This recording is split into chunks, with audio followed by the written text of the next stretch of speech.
거짓 목사의 용의 말. 계시록 13장 11절에서 12절. 우리가 앞으로 새 시대에 들어가려면 거짓 선지에게 미혹을 받지 않아야만 됩니다. 성경에 말씀하시길 새 시대가 올 때에는 거짓 선지가 짐승의 세력과 합해가지고 나와서 짐승의 표를 받지 않고 짐승 앞에 절하지 않는 사람은 다 죽이는 환란이 난다고 하였습니다. 이 환란을 인력으로 막을 수 없게 될 때 심판이 오고 새 시대가 올 것을 요한 사도는 계시로 보았던 것입니다. 우리들을 속이려고 하는 거짓 선지는 어떠한 사람이라는 것을 공부하기로 하겠습니다. 11절. 내가 봄에 또 다른 짐승이 땅에서 올라오니, 다른 짐승이 땅에서 올라왔다는 것은 다른 방침을 쓰고 나와서 행동을 한다는 것입니다. 세상적 권세를 쓰지 않고 종교적인 색채를 띠고 미혹적인 방법을 쓰는 것을 가르친 것입니다. 그 목적은 어떻게 하든지 세계 통일을 목적하되 짐승의 정권 아래 굴복하도록끔 하는 술책을 가지고 나오는 것입니다.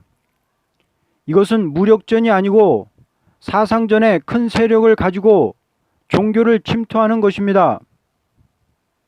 어린 양이 두 뿔이 있고, 이것은 종교적 색채를 띠고 나온다는 것입니다.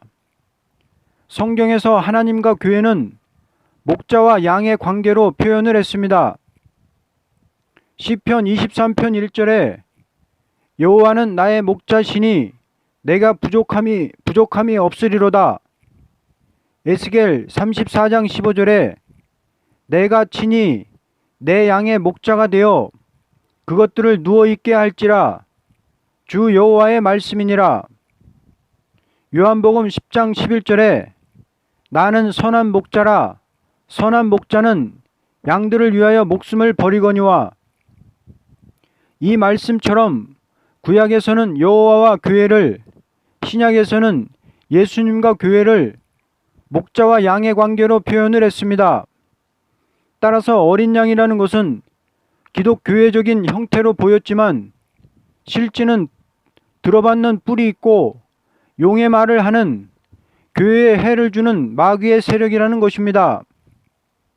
마태복음 24장 24절에 거짓 그리스도들과 거짓 선지자들이 일어나 큰 표적과 기사를 보여 할 수만 있으면 택하신 자들도 미혹하리라 함과 같이 마귀는 최후로 교회 안에 들어와서 열뿔 가진 짐승과 타협을 맺게 하는 역사를 합니다. 짐승과 타협해서 평화를 누리자는 것입니다. 심지어 이 거짓 선지가 마술적인 이적과 기사를 행하는 국제적인 인물로 등장합니다. 세계적인 기독교 통일을 말하며 짐승의 정권 아래서 뭉치자는 것입니다. 그렇게 해야만 산다는 것입니다. 데살로니가 후서 2장 10절에 불의의 모든 속임으로 멸망하는 자들에게 있으리니 이는 그들이 진리의 사랑을 받지 아니하여 구원함을 받지 못함이라 함과 같이 이때는 진리의 사랑을 받는 자만이 되어야 하는데 멸망을 받을 자들은 정작 자기를 구원하여 줄 진리에 대한 사랑은 받아들이지 않고 거짓 선지의 거짓 진리의 사랑을 믿고 따르다가 멸망하는 것입니다. 가축으로 기르는 양은 대개 사람을 들어받는 뿔을 가지고 있는 동물이 아닙니다. 그런데 더더욱 어린 양이 뿔이 있다는 것은 거짓이라는 말입니다. 그러므로 이것은 거짓 선지를 가르친 것입니다. 교회 안에서 어떤 사람이 교권을 쥐고 사람들을 지도하면 거짓 선지자가 됩니다. 언제나 교회의 지도자는 양떼를 불쌍히 보는 마음이 있고 십자가에 죽으신 예수님과 같이 양떼를 살리겠다는 목적으로 자기 목숨을 바치는 자가 되어야만 합니다. 그러므로 교회 안에서 어떤 교권을 쥐고 사람을 해치는 것은 거짓 선지의 행동입니다. 기독교가 이날까지 순교적인 사상을 가진 종들이 양떼를 위하여 목숨을 바쳐 전도하였으므로 우상이 가득한 나라에서 피 흘린 투쟁이 있게 되므로 흑암을 뚫고 들어가서 빛의 교회가 서게 될 때 처음에는 무서운 박해가 있었지만 그 빛을 따라서 새로운 문명이 있게 되므로 기독교는 세상에 큰 확장을 보게 되어 피 흘린 종교가 대환영을 받게 될 때 자동적으로 교회 안에 교권이라는 것이 나오게 되었습니다.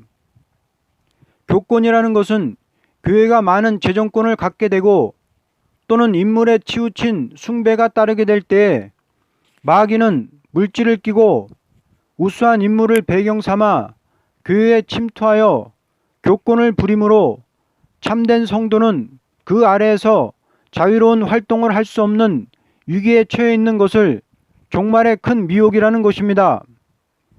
이 세력은 진리를 중심한 것보다도 세상적인 물권과 인권을 존중시하며 참된 신앙의 양심을 마비시키고 심지어 가련한 양떼에 피를 빠는 일까지 있게 되는 것입니다.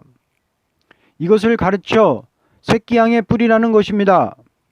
새끼양이라는 것은 뿔이 없는데 뿔이 있다는 것은 변질을 가르쳤습니다.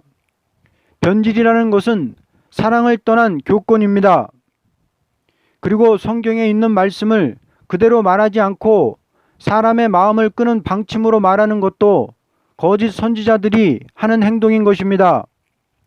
우리들을 아무리 가르치는 목사님이라 하여도 성경에 있는 말씀대로 가르치지 않고 세상 과학적으로 하나님 말씀을 말한다면 거짓 선지입니다. 어리석은 사람들은 임시 듣기에 좋은 말을 하면 따라가는 것입니다. 그러나 우리들은 이것은 미혹하는 일이라는 것을 분명히 알아야 합니다. 이 세상이라는 것은 다 마귀에게 속한 것이라고 요한일서 5장 19절에 말했으며 세상에 속한 말을 하는 자는 미혹의 영이라고 요한일서 4장 5절에서 6절에 말씀했습니다. 마귀는 언제나 그 시대 사람에게 진리를 바로 믿지 못하도록 할 때 세상적인 말을 가지고 흑암을 넣어주는 일을 하고 있습니다. 기독교가 뱀처럼 말하는 거짓 선지의 말을 듣고 짐승의 권세 앞에 머리를 숙이게 되는 것은 멸망을 당하는 길이라고 계시록 14장 9절에서 12절에 말씀했습니다. 거짓 목사들은 그때 사람에게 자유를 주는 것 같이 보이나 결국은 멸망을 시키는 것입니다. 아담 하와에게 선악과를 먹어도 결코 죽지 않는다는 것은 자유를 주는 것 같으나 결국은 멸망이었습니다. 금일의 기독교가 종말의 예언이 필요 없다고 하면서 예수님이 통치하시는 천년지상 왕국이 없다고 하는 것은 용의 말이라고 봅니다. 언제나 마귀는 사람에게 억압을 주고 눌림을 받도록 만들어 놓는 것이 마귀의 미혹입니다. 말씀대로 살려면 살 길을 막막하게 만들어 놓는 것이 마귀의 세력이라는 것입니다. 짐승의 표를 받지 않으면 매매를 하지 못하고 절하지 않으면 죽인다는 법이 마귀가 심판기에 마지막으로 쓰는 최후의 발악적인 방법입니다. 그러므로 마귀 미혹을 이기는 자는 담대해야만 되는 것입니다. 모든 과거 사람이 다 그리스도를 신앙하기 위하여 피 흘리기까지 싸운 것이 과거의 역사이지만 기독교 종말의 미혹이라는 것은 믿는 자에게 들어오는 미혹이니 예수를 믿지 못하게 하는 시대와는 다릅니다. 이것은 사상적인 문제가 결부되는 것이니 진노의 날의 심판이라는 것은 행위 심판이 아니고 그리스도 왕국이 이루어지기 위한 심판인데 그리스도의 통치가 붉은 짐승의 세력을 없애는 것이니 누구든지 짐승의 사상에 조금이라도 가입되면 용서할 수 없다는 것이 그리스도의 지상 통치입니다. 이것을 아는 마귀는 기독교의 교권의 세력을 쥐고 붉은 짐승의 권세를 배경 삼아 짐승의 세력과 싸우지 않고 평화를 누려야 된다는 것이 거짓 선지의 행동입니다. 그러므로 어린 양같이 두 뿔이 있다는 것은 기독교의 가장을 뜻했고, 용의 말이라는 것은 강교한 뱀의 말인데, 에덴 동산에서 하와를 꾀이던 뱀이 하나님의 말씀을 변질시킨 것과 같이 말세의 그러한 방법으로 교회를 침투해 들어오는 유혹을 가르친 것입니다. 12절, 그가 먼저 나온 짐승의 모든 권세를 그 앞에서 행하고 땅과 땅에 사는 자들을 처음 짐승에게 경배하게 하니 곧 죽게 되었던 상처가 나은 자니라. 참된 선지라는 것은 하나님께만 경배하는 사람이요, 거짓 선지라는 것은 짐승에게 경배하게 하는 사람입니다.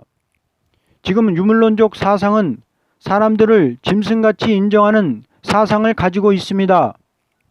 유물론 공산주의는 사람을 고등동물이라고까지 말하고 있는 것입니다. 그러므로 그들은 하나님이 없다고 합니다.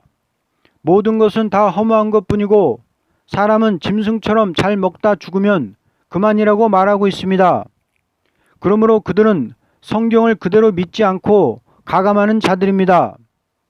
우리들을 하나님께로 인도하지 않고 우리들의 마음을 유물론, 무신론, 포스트 모더니즘, 종교다원주의 사상으로 인도하는 사람은 다 거짓 선지자들입니다. 하와에게 선악과를 먹어도 죽지 않는다고 하던 뱀이 용이 되어 지금 사람들 마음에 하나님의 말씀은 그대로 볼 것이 아니고 다 다른 방면으로 해석해야 된다는 것을 넣어주고 있습니다. 모든 사람이 다 짐승의 표를 받게 되는 이유는 새끼양의 두 뿔을 가지고 나오는 거짓 선지로 말미암아 일곱째 머리가 되는 짐승 앞에 다 경배하게 됩니다. 거짓 선지가 짐승 앞에 경배하지 않으면 누구든지 다 죽이는 일을 하며 표를 받지 않는 자는 매매를 하지 못하게 하는 환란이 있게 됩니다. 이것이 후 3년 반의 환란기입니다. 이때는 누구든지 다 미혹을 받아 짐승의 표를 받게 되는 흑암 시대입니다. 죽게 되었던 상처가 나은 자니라. 이것은 계시록 13장 1절에 일곱 머리 짐승인 소련을 말하는 것입니다.